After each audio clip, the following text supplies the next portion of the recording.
It's that time of the year again. This is one player every championship club must sign this January. Let's go. With Millwall's current injury crisis in midfield, it's expected they'll be looking for some reinforcements this January. Harvey White is having a remarkable season for Stevenage in League One, and I think is exactly the kind of profile the Lions should be after. He's registered 3 goals and 3 assists in League One so far this season, and also ranks among the league's best when it comes to creative performers. He sits in the top 5% for chances created, producing 32 in total, including 7 big chances as well, and is currently averaging 1.8 key passes per 90. His contribution without the ball shouldn't be overlooked either. White has won 57 duels at a 60% success rate, placing him in the top 10%. He's comfortable operating as a 6, as a number 8, as a number 10 or so. I think that versatility could prove pretty valuable considering Alex Neil has very limited options available to him in the central part of the pitch at this moment in time. There'll be plenty of suitors, but he's having a remarkable League One season with Stevenage. I think Millwall would be an ideal destination for Harvey White this winter. With only one left-footed centre-back on the books and Semi Ajayi away on international duty, I think an extra body at the back wouldn't be a bad idea for Hull City, even if that's only until the end of the season. Now, Bashir Humphreys has struggled for Premier League minutes so far this season after an injury pushed him down the pecking order at Burnley.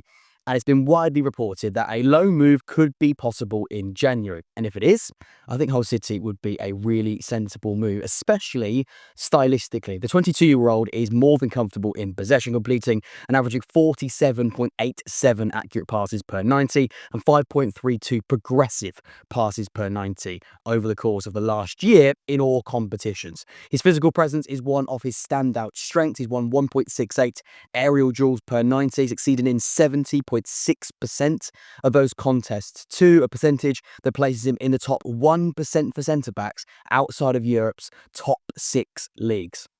And when it comes to defensive actions, there's absolutely nothing to worry about, registering 2.52 tackles and interceptions per 90 and 2.94 clearances per 92. Now, whether you're scouting players in the 7th tier of Norwegian football, unlikely, or trying to catch every minute of your club's hectic festive period, the brilliant people over at NordVPN have you covered.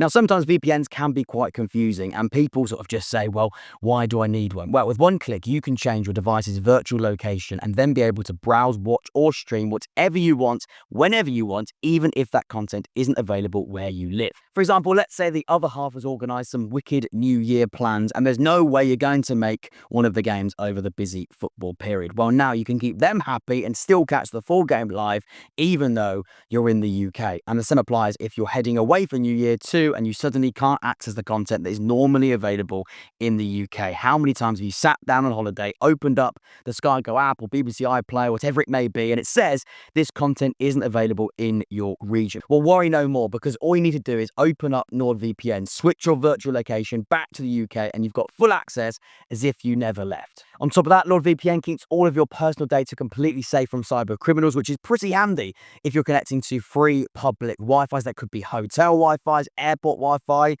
coffee shop Wi-Fis, whatever it may be, NordVPN have you completely safe. And right now, I've got an absolutely brilliant deal exclusive to you. Just use the link in the description. Code Jack Ward would automatically apply. You'll get 4 months free. And you'll also be covered by a 30-day money-back guarantee. So if you try it and it's not for you, you can cancel. 4 months free.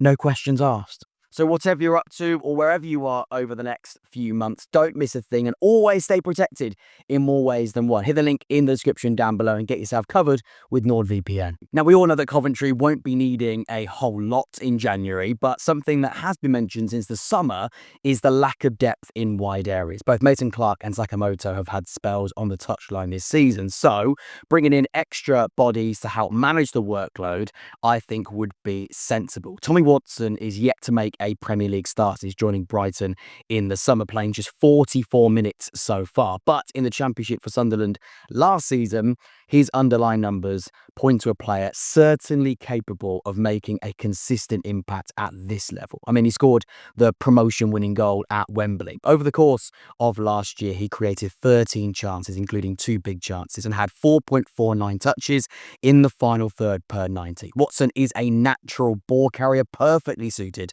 to the the way that Frank Lampard wants his wide players to operate. Last season, he averaged 4.1 progressive carries per 90, including 5.6 carries into the penalty area. It's been well reported that Preston are on the hunt for a striker this January, and I think August Priska, currently playing in the Norwegian First Division, would be a really smart coup.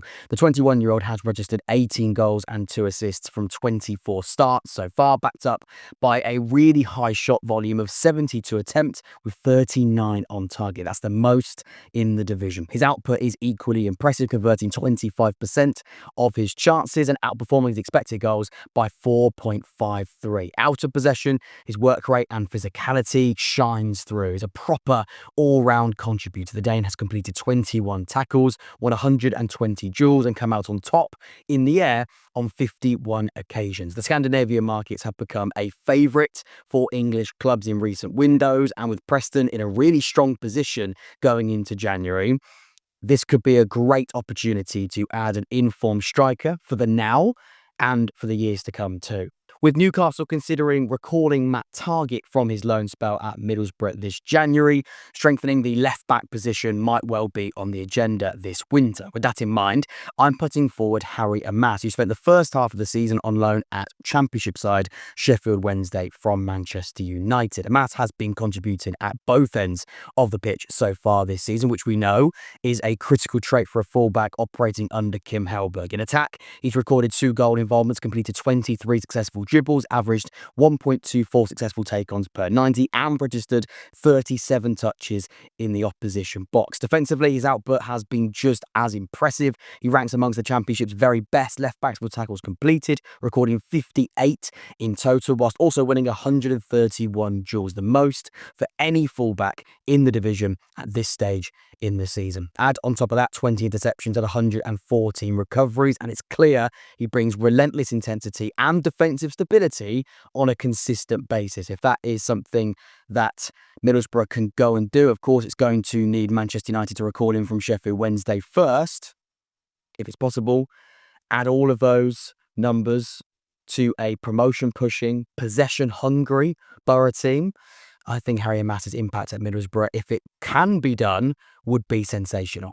With so much uncertainty at Sheffield Wednesday, nobody really knows what's possible for the Owls in January. However, if there is going to be an incoming, a loan deal probably seems the most likely outcome. So for that reason, I'm putting forward young Leeds striker Harry Gray. Gray has already made a serious impact at youth level, scoring 5 goals in just 6 Premier League 2 appearances this season. Having started training with the Leeds first team at just 16, his development has accelerated rapidly. He's a natural finisher with both feet, physically strong enough to hold up the ball, play with his back to goal, and threaten in behind. And as we've seen with Amas this season, a pressure-free environment can work wonders for a young player's development, and of course allow Sheffield Wednesday to get their hands on an exciting talent until the end of the season. It seems Wrexham will be after some wing-back reinforcements this January, and I think I've found them just the man, a player currently operating in the Belgian Pro League. Gary McNee is comfortable operating on either flank as a left or right wing-back, versatility that could come in handy for Phil Parkinson, who's struggled for options on both sides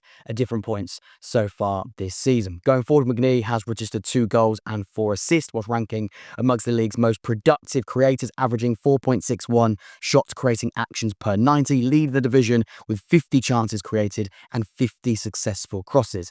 Defensively, his output is just as impressive. He ranks in the top 3% for tackles with 48, sits in the top 10% for duels won with 88, and leads the league for both interceptions and recoveries, profiling him as a real all-action wingback. I think would be a perfect fit for Phil Parkinson's Wrexham.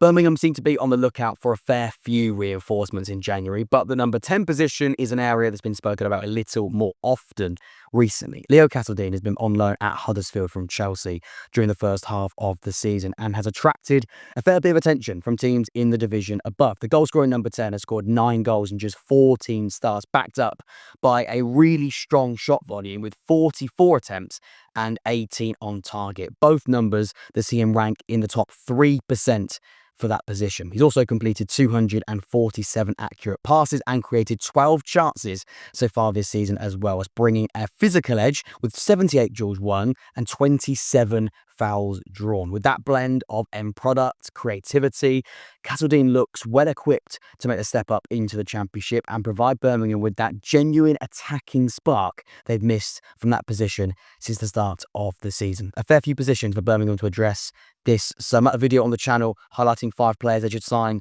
this summer. Leo Castledine was not one of them, but I think he's someone that definitely should be considered. Leicester's financial situation is up in the air, and what they're able to do in January is also not really that clear. However, if they can add someone, even on a temporary basis, I think it's a striker that would be top of the list. With just 1 Premier League start so far this season, following a string of frustrating injuries, a temporary move for Taiwo Awoniyi could be on the cards this January. Physically, as we all know, the Nigerian is a strong and powerful centre-forward, difficult to outmuscle, but also quick over short and long distances too. He's effective in the air despite not being your traditional target man, whilst also being direct.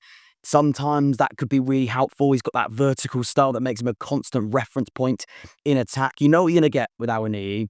And now with him being fully fit and looking for regular minutes, we don't know what Leicester are able to do financially, so a loan deal could be all they're able to do. I think this one makes sense. If they can get it done, this would be a really smart addition because they need strikers, and they need strikers that score goals. He's got 19 goals in the Premier League during his time at Forest. Bazunu currently holds the lowest save percentage in the league with 61.3% and ranks second lowest for goals prevented per 90 at -5.3. So with that in mind, I think it's understandable why the majority of Southampton fans feel a new goalkeeper should be high on the list in January. So the goalkeeper I'm putting forward is Wigan Academy product Sam Tickle, who's been one of League One's most consistent and standout number ones for a while now. So far this season, he's made 52 saves and recorded a strong 68% save percentage. But last season, he had an outstanding season where he made 128 saves, had a 75% save percentage, registered 4.77 goals prevented, and a total of 18 clean sheets. On top of that, he was also named League One Goalkeeper of the Year. Now, it might not be a straightforward deal for Southampton to complete in January, but if it's the difference between pushing for promotion and not trusting your uncertain options between the sticks currently, they might be left with little choice. Go and get it done, spend the money and bring in a top quality goalkeeper for now and for the years to come. Watford seem a little short in midfield as they approach the January transfer window. So for that reason, I've delved into the Norwegian market to find a player called Marcus Lindberg. Now, it's fair to say Lindberg's biggest strengths are against the ball, but in possession, he's more than comfortable. He's completed 1,082 successful passes this season, whilst registering 3 assists, 26 chances created, and 1 key pass per 90. Out of possession, his defence output is outstanding, and crucially would allow Sluza to get on with what he does best. He leads the Norwegian top flight with 95 successful tackles, whilst also ranking in the top 4% for duels won with 159, the top 9% for interceptions with 30, and the top 10% of recoveries with 121. With Mabama the only Stoke striker to have scored this season and without a goal since the 1st of November, I think signing a centre-forward wouldn't be a bad idea this January whatsoever. With just 2 Premier League starts this season and an average of only 26 minutes per match so far, I can't imagine Joel Peru will be wanting to hang around as a bench warmer for Leeds for the rest of the season. In the Championship last season, he registered 19 goals and 7 assists, leading the league for shots and shots on target and ranking in the top 4% for touches in the opposition box with 157. On the ball, he's a player that isn't afraid to get involved, completing 582 passes, the most among his positional peers last season, averaging 2.69 progressive passes per 90 and creating 37 chances. He's an all-round contributor, one of our favourites. Out of possession, he'd fit perfectly into a Mark Robins side, recovering the ball 91 times and winning back possession in the final third 19 times at this level last season too. With injuries to Diallo, Sianak and Forson, the wide areas at Norwich are threadbare heading into January. So for that reason, I'm putting forward a loan deal for a right winger. Having recently made his Premier League debut for Manchester United and trained regularly with the first team since the start of the season, it now feels like the right time for Shea Lacey to go out and gain some professional minutes. Technically, he's known to be a very clean operator. His first touch, close control, dribbling ability and decision-making have stood out as he's climbed the ranks at Manchester United. That quality is reflected in his output at youth level this season with 3 goals and 2 assists in 9 under-21 appearances, alongside 7 goals and 7 assists in 32 under-18 games during the years prior. Of course, any first loan is a risk, but with the limited options that Norwich have in the wide areas right now, this feels like a smart, low-risk, temporary deal, and it could be the difference. Ipswich have struggled in the striker department this season. George Hurst has been in and out of games and is currently out with an injury, while summer signings Akpom and Azon have managed just 3 goals between them. It's clear they need fresh energy and some added robustness, I think, up front. Something a little bit different. I think I found them just the guy. With just 3 Premier League starts so far and having been used as an unused sub for the last 5 matches, Eliza Mienda could become available on loan this winter. Compared to his positional peers in the Championship last season, he registered 8 goals and 5 assists with 158 touches in the opposition box. He also created 25 chances and completed 49 successful dribbles, the most in the league for a striker. Off the ball, his work rate and defensive contribution really stood out. He won 113 duels, completed 18 tackles, 69 recoveries and won back possession in the final third 17 times. Something different for Ipswich up top. I think Mienda could be that guy. One of Derby's areas to address in January is the right-hand side, and I think I found a pretty strong solution. Ogbene has struggled with an injury during his time at Sheffield United, so many expect him to be recalled once he's fit at the start of January. Ogbene's versatility is one of his biggest traits, capable of playing as a right wing-back, as a right winger. He can also play through the middle as well, and this could be something to bear in mind when we know John Eustace isn't afraid to play with back 4 and back 5 formations. He's averaged 3.71 shots creating actions per 90 over the last year in all competitions. He's also created 15 chances despite limited appearances and averaged 1.64 key passes per 90. He also drives play forward with 4.26 progressive carries per 90 and 2.29 carries into the final third. That combination of versatility, powerful ball carrying and defensive work too, in my opinion, makes Ogbene a clever suggestion to boost Derby's options down the right flank. Charlton have had trouble in the left wing-back position since the start. Charlton have had trouble in the left wing-back position for a large chunk of the season so far, and now with January arriving, this feels like the opportunity to resolve those issues. Nathan Jones heavily focused his recruitment on the division below in the summer, and I'm doing the same again here. This time I'm putting forward Joel Baggan of Cardiff City. The left back and left wing back has registered 2 assists, created 37 chances, including 9 big chances, delivered 28 successful crosses and averaged 1.6 progressive carries along the way too. Defensively, he's just as strong with 35 tackles, 89 duels won, 93 recoveries and an average of 3.4 clearances per 90. That crucial blend of creativity, reliability and intensity makes Baggan, I think, the ideal fit for Charlton's left side and would also provide competition for Josh Edwards when he returns to fitness too. Oxford are searching for a new manager, but of course, this is about players, so we're going to put forward a player, and the midfield is an area that needs addressing. There's a real lack of depth in the deeper midfield roles, whilst quality is also needed in the advanced creative areas as well. But I think I found a player who can help solve both.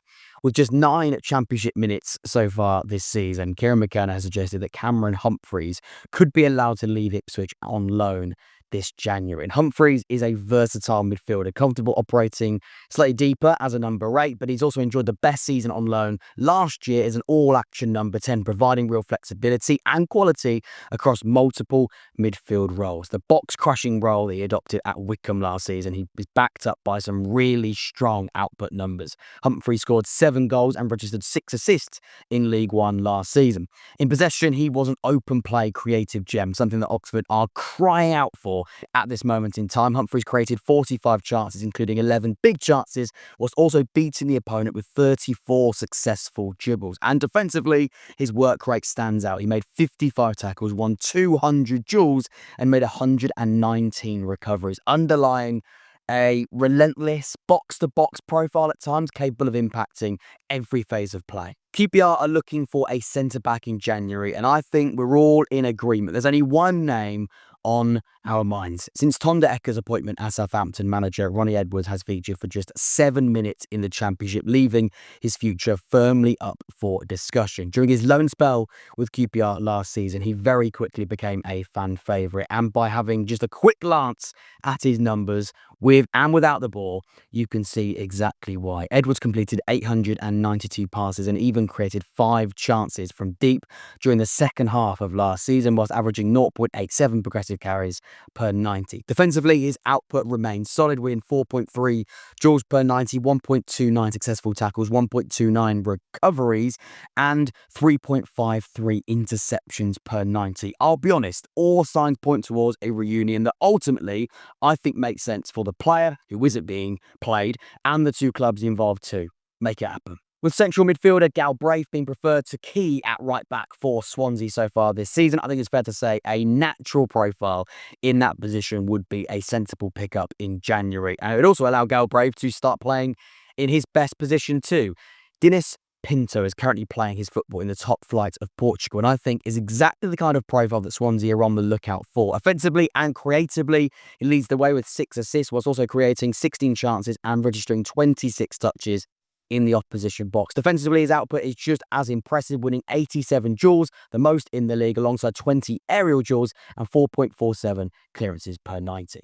With Malombe injured and Toby Collier recalled by Manchester United due to injury, the midfield area is looking rather light for Ryan Mason as he heads into January. So with that in mind, I've put forward Jamie McDonough, who's been on loan at Mansfield in League One from Nottingham Forest and has attracted plenty of attention from clubs in the division above thanks to his performances in the first half of the season. Now, we'll come on to his defensive strengths as a midfielder in a moment, but it's important not to overlook his work on the ball as well, because that side of his game shouldn't be sniffed at either. He's heavily involved in build-up play, completing 535 successful passes and recorded 1,012 touches so far, both placing him in the top 5% for his position. Now, defensively, he's been one of the league's most effective number 6s, leading the division for tackles and duels won, ranking in the top 1% for aerial duels won, was also contributing 21 interceptions and 96 recoveries.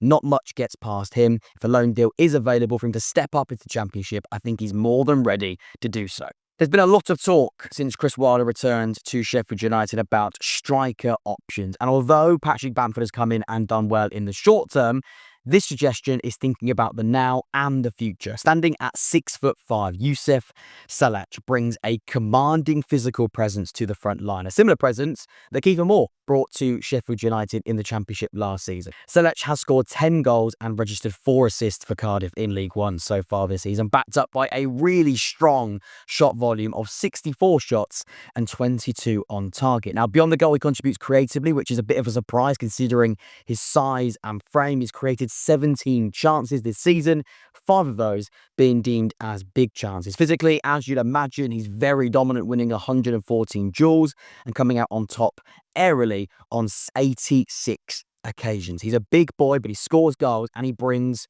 quite a bit to the final third too. I think Chris Wilder could like this guy. With only Emil Rees and Sinclair Armstrong the available striker options heading into January, the striker position has been flagged as an area for reinforcement at Bristol City this winter. With just 2 starts so far this season and growing reports suggesting a loan move could be on the cards this January, Ryan Hardie's situation at Wrexham is certainly one to watch. Last season at Plymouth, he scored 10 goals and registered 3 assists in the Championship, averaging an impressive 3 shots per 90 and a total of 112 touches inside the opposition area. We all know Stuber's high-intensity pressing approach is crucial, and I think Ryan Hardie is more than suited to it. Last season, he averaged 2.47 ball recoveries per 90, was also winning 63 duels and 13 tackles, highlighting his selfless work and contribution without the ball. With injuries to Carter and Walton for large chunks of the season so far, adding a centre-back, even if it's just on loan, looks like a sensible move for Blackburn in January. Luke O'Nien might be happy to spend the rest of the season at Sunderland, sitting on the bench with their return to the Premier League going pretty well. But with just 3 minutes of football to his name so far, a return to the Championship to secure regular minutes could take his fancy. And if it does, I think it would be a real coup for Blackburn. Defensively, O'Nien is more than reliable, averaging 1.78 tackles and interceptions per game last season, winning 1.7 aerial duels per 90 and recording 4 recoveries per match as well. In possession, he stands out, completing 59.7 passes per 90, including 5.7 progressive passes and 5.87 passes into the final third.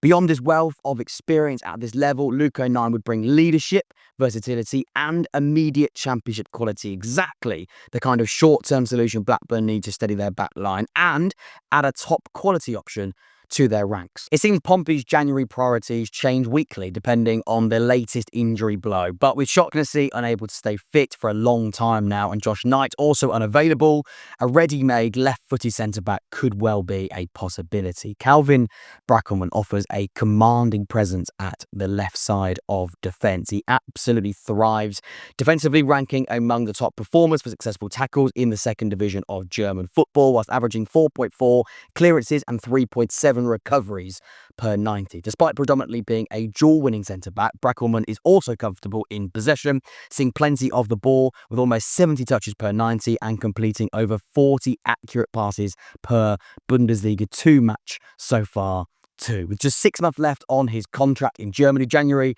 could be the last chance to cash in, and well, for Pompey, this could be a real bargain opportunity.